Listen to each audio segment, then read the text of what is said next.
It's time for another weekend project from Make Magazine. I'm Kip Kay. Now, I normally don't spend a lot of time up on my roof, but since I'm not afraid of heights, sometimes I like to get a view of the world from above, whether I'm in an airplane or on top of a tall building, just to kind of get a bird's eye view of the world. It's a little bit different and kind of fun. And on today's weekend project, we're going to build a pole-mounted aerial photography and video rig that lets you see the world from above.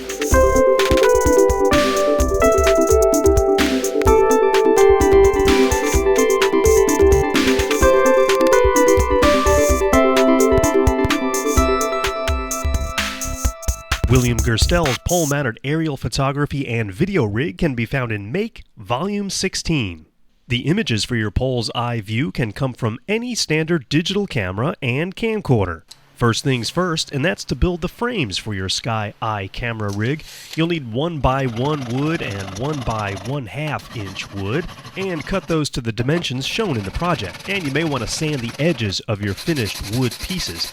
Now, lay everything out. There's going to be two separate frames, the top frame and the mast attachment, or the bottom frame. To make the frames, I used some regular glue and then also some small wire brads. Now, I found it best to drill some pilot holes in the wood to prevent the wood from splitting when you nail the wire brads in place. Once your top frame is built, it's time to put the digital camera in place, and I made a mark with a pencil where the tripod hole is, and after drilling the hole, I took my 1/4 inch bolt, ran it through the base and up into the digital camera and secured it tightly.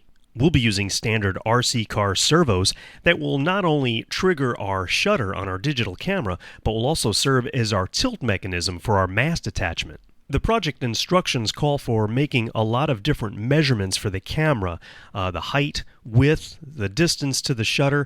Well, I knew that I would mess this up big time if I was relying on some measurements, so I basically eyeballed the location of where the servo would go in relation to the digital camera shutter.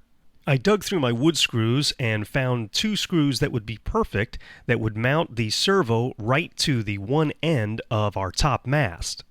After a bunch of adjustments to get it just right, it worked great. The transmitter was able to trigger the servo, which triggered the shutter on our camera.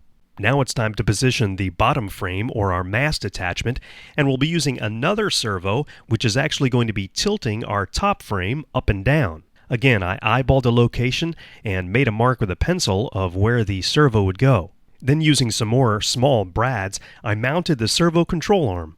After inserting the servo into the control arm and making sure it's nice and tight, it's time to make a mark on the other side of the top frame where the mast attachment will join together. Then back out to the garage where I drilled 3 more holes, one for the camcorder tripod mount, then 2 holes that go through the top frame and the mast attachment. The camcorder is now mounted, and now it's time for one final nylon bolt that goes through the mast attachment, and I also used some nylon spacers and then a nut on the other end, and everything gets tightened up. Now it's time to test out all the controls by turning on the transmitter and the receiver for the servos, and our tilt servo is working, as well as our servo that triggers our digital camera shutter.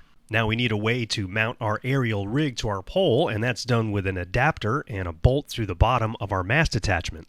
Now, since the camcorder is going to be way up high, I won't be able to see what I'm shooting, so I'm going to be using a small Casio TV that has a AV input, and that's how we'll see our feed from our camcorder. Okay, our aerial rig is finished. Everything is nice and tightly zip-tied together, and it's been mounted to our Mr. Long Arm paint pole. So the next step is to get some shots.